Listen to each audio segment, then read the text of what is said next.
Olá galera, tudo bom com vocês? Bom, vamos ouvir agora a versão da menina, da rapariga que foi aí, que diz que sofreu toda essa situação aí contra, né, o Neymar, que tá sendo uma repercussão mundial. Olha o que ela falou e vamos comentar o assunto.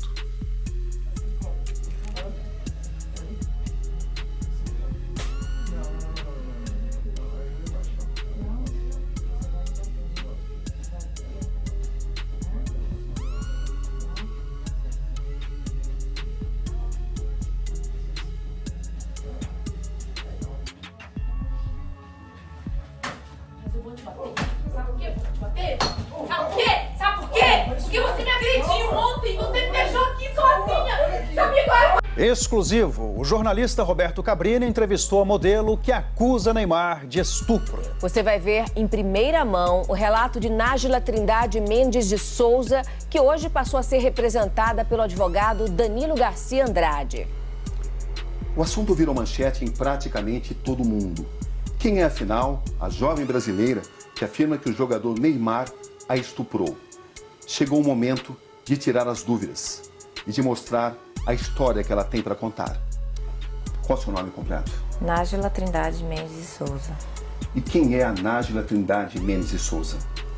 Uma pessoa comum, que trabalha, estuda, sou modelo, estudante de design de interiores, que gosta de esporte, que treina, dança, sou filha, mãe, pessoa comum. Vamos começar com duas perguntas essenciais. Você foi de fato vítima de estupro por parte do jogador Neymar ou foi uma relação sexual consentida? Fui vítima de estupro. Você foi vítima de estupro ou foi apenas uma agressão? Agressão juntamente com estupro. Você reafirma que foi vítima de estupro? Fui. Mas por que então seu primeiro advogado disse que você relatou a ele ter sido vítima de uma agressão, não de um estupro? Primeiro que ele não estava acreditando totalmente em mim. E eu senti preconceito da parte dele.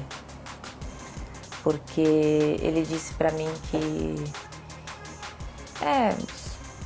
você vai ter que cortar a unha, a gente vai ter que levar isso pra frente, mas você... Então, o que deu a entender que você foi estuprada, você não foi estuprada, você deu porque você quis, você fez porque você quis.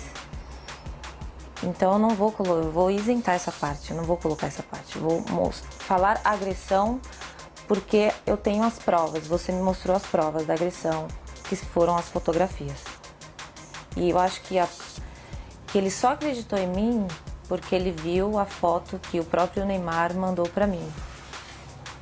Minha foto machucada. Como é que você conheceu o Neymar, Nájila? Através de uma rede social. Qual foi a rede social? Instagram.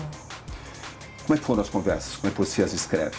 Normal, eu mandei uma imagem pra ele, não era foto nude meu, era um texto. E ele respondeu e a gente começou a trocar mensagem. E depois de um tempo ele pediu o meu WhatsApp e eu passei. O próprio Neymar divulgou alguns trechos onde aparecem conversas de cunho sexual. Uhum. Quando é que essas conversas começaram? Naquele momento. Do WhatsApp. E você tinha ciência de que uma relação sexual poderia acontecer? Sim, o meu intuito era esse. Era o seu intuito? O meu intuito era ter uma relação sexual com ele. Desde quando você passou a pensar dessa forma? Quando eu comecei a falar com ele. Em que situação você viajou para Paris para encontrar o Neymar? Não entendi. Quem é que pagou a passagem? Ele. Ele pagou. E as suas despesas, quem pagou? Ele, do hotel. Isso ficou claro desde o início? Não, a gente conversou, eu conversei com ele como uma pessoa comum. Eu queria, era um intuito sexual, era um desejo meu. Acho que ficou até claro pra ele isso. E ele perguntou quando eu poderia ir e eu disse, no momento eu não posso, questões financeiras, eu não podia ir. E também questão da minha agenda, do meu trabalho, enfim. E daí ele me sugeriu, tá, mas eu posso resolver isso. E aí eu fui com a passagem. Você levou dinheiro seu também? Levei. Você viajou para Paris com que expectativa, Nájila? de ficar com ele, de encontrar com ele, Isso de incluía realizar uma um desejo possível, meu, isso incluía uma possível relação sexual? obviamente. Você pensava nisso? Sim, Estava preparada para isso? tava. Era algo já consentido, consensual entre vocês? Era.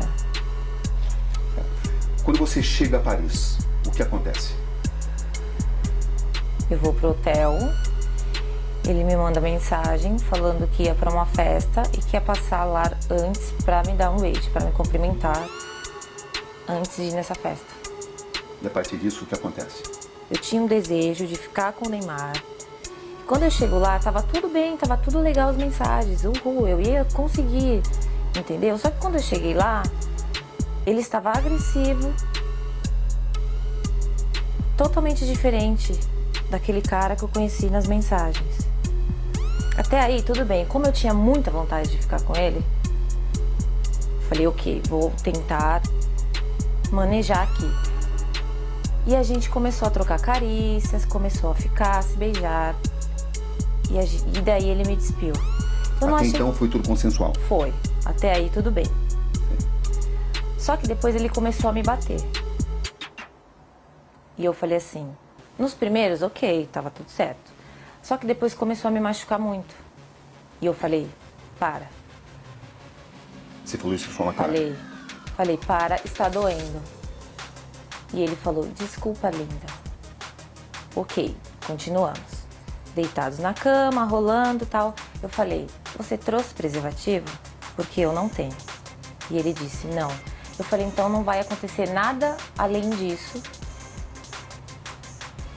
Porque não podemos. Qual foi a resposta dele? Ele não respondeu nada. E a gente continuou. E ele me virou, cometeu o ato, e eu pedi para ele parar. Enquanto ele cometia o ato, ele continuava batendo na minha bunda violentamente. E depois eu girei. Foi tudo muito rápido, questão de segundos, e me retirei. Foi isso que aconteceu. Você está totalmente convencida que conseguiu mostrar a ele que você não queria, não desejava mais a relação sexual? Eu falei, para. Não, para. Eu falei. E ele nunca disse nada a você? Ele não se comunicava muito. Ele só agia. Ou seja, você estava preparada para uma relação sexual consensual? Estava. E quando é que essa relação sexual consensual se transformou, na sua visão, em um ato de estupro? A partir do momento que ele se tornou agressivo, a partir do momento que eu perguntei para ele se ele tinha levado o preservativo, que eu não tinha, ele falou que não, e eu falei para ele, então não podemos. Então só vamos trocar carícia, vamos continuar aqui. E ele concordou com o silêncio, eu entendi como concordância. E quando ele me virou, ele já foi cometendo o ato. Então assim, ele não entrou em um acordo comigo. Não, eu não trouxe, mas eu tô afim, eu quero. Não, ele ficou calado. Então pra mim, ele tinha entendido que não poderíamos ir além daquilo do que já estávamos fazendo. Ele te obrigou a manter relação sexual? A partir do momento que ele me segurou violentamente me batendo, ele estava me obrigando a ficar ali naquele lugar. Sem uso de preservativo? Sem uso de preservativo. Foi assim que aconteceu a relação sexual? Foi assim que aconteceu. Depois, quando eu saí da cama, quando eu me levantei e fui pro banheiro, eu fiquei, não acreditei, foi tipo uma decepção. E eu fiquei estarrecida, então assim, eu não consegui falar nada pra ele. Não consegui xingar, não consegui chorar, não consegui falar nada. Eu só fiquei em estado de choque, assim. E depois ele levantou, foi pro banheiro, e quando ele entrou por uma porta, eu saí por outra. Você manteve várias mensagens com o Neymar, mesmo depois desse acontecimento, do dia 15? Mantive. Por que você continuou conversando com alguém que a estuprou? Porque primeiro que eu tive que assimilar tudo. Todo o acontecimento. E quando ele saiu do quarto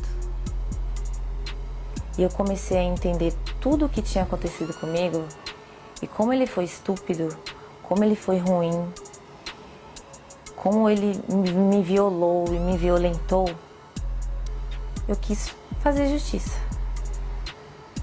Porque eu não acho que só porque eu estava afim de ficar com ele, ele tinha o direito de fazer aquilo comigo. Então, no primeiro momento, eu não consegui reagir devido aos traumas. E depois eu sabia que se eu não falasse com ele normalmente, fingindo que eu não tinha entendido o que aconteceu, ele não iria mais falar comigo. Eu não teria como provar o que ele fez comigo. O pai do Neymar relata que sofreu uma tentativa de extorsão. Da minha parte, não. Você ficou sabendo disso? Fiquei. Que os seus primeiros advogados tentaram extorquí-lo. Você ficou sabendo disso? Fiquei. E eu comecei a desconfiar disso no momento que ele não deixava da queixa. Você foi à polícia contra a vontade dos seus advogados? Foi. Inclusive, porque eu tomei essa decisão, ele decidiu abandonar o caso.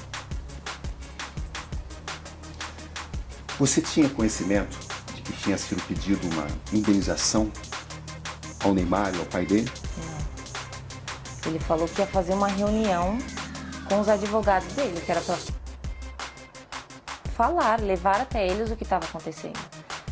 Entendeu? Você tinha expectativa de receber uma compensação financeira? Não. Eu quero justiça. Ele me fez muito mal e eu estou muito traumatizada até hoje por isso. O que você espera exatamente desse caso? Eu quero que ele pague pelo que ele fez. Você tem consciência do que isso pode representar para o Neymar, Nádia? Eu tenho consciência do que o que aconteceu representa para mim. Uma questão de honra, entendeu? Ele não precisava ter feito aquilo comigo. Não precisava, eu já estava ali para isso, para aquilo. Era um desejo meu, eu sou livre, desimpedida, nós iríamos ficar, eu ia voltar para casa e tá tudo certo. Qual é exatamente a sua situação financeira, Nádia, para esclarecer? É verdade que você tem uma dívida de 26 mil e está sofrendo uma ação de despejo? A ação de despejo eu não estava sofrendo até o meu nome vir a público. Né? Então, mas eu tinha um acordo sim para fazer, eu deixei acumular, minha única dívida e do colégio que eu estava estudando que por motivos pessoais eu tranquei. É verdade que você deve 4 mil reais ao colégio onde você estudava, à faculdade? Uhum, é verdade. As pessoas têm usado essas informações para alegar que você queria resolver a sua situação financeira. Você tem consciência disso, né? Tem. Eu fiquei sabendo, mas olha... Como é que você reage a isso? Eu acho que teria uma forma mais fácil e mais rápida do que todo esse auê, todo esse escândalo. Eu acho que eu não preciso disso. E até o Neymar para poder conseguir dinheiro. Tem muitos trabalhos, muitas coisas para fazer. Eu não ia me expor dessa forma. Não tem lógica, não tem sentido. Para arrancar dinheiro do Neymar. Desculpa, não preciso disso.